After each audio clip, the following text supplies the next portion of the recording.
Imaginez une salle où l'on discute des lois essentielles pour votre quotidien, et là, surprise. Plus de 300 parlementaires ont décidé de prendre un jour de congé. C'est exactement ce qui s'est passé le 22 juillet 2025, lors d'une séance plénière cruciale. La Chambre des représentants devait se pencher sur des projets de loi fondamentaux, comme la réforme du Code de procédure pénale et la réorganisation du Conseil national de la presse. Des textes qui touchent directement notre vie, mais moins d'un tiers des députés étaient de présents. Un vrai paradoxe, non?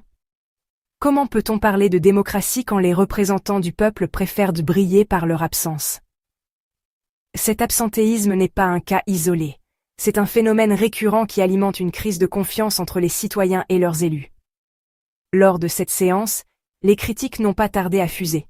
Des personnalités politiques et des acteurs associatifs ont dénoncé un comportement déconnecté des enjeux actuels. En effet, il ne s'agit pas seulement de chiffres. Chaque absence est une voix qui ne s'élève pas pour défendre des lois vitales. On parle ici de l'état de droit, de la qualité de la traduction judiciaire, et même du bon fonctionnement des médias.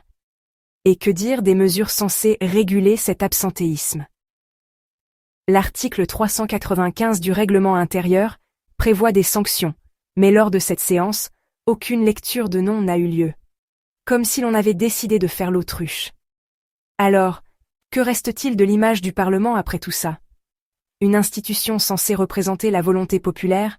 Cette situation appelle à une réflexion profonde.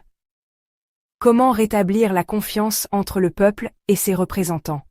En fin de compte, cette séance pourrait bien être un point de bascule pour la législature. Une occasion de se poser les bonnes questions et d'envisager un avenir où chaque voix compte, où chaque député prend son rôle au sérieux. Si ce genre d'histoire t'intrigue, abonne-toi, d'autres arrivent très vite.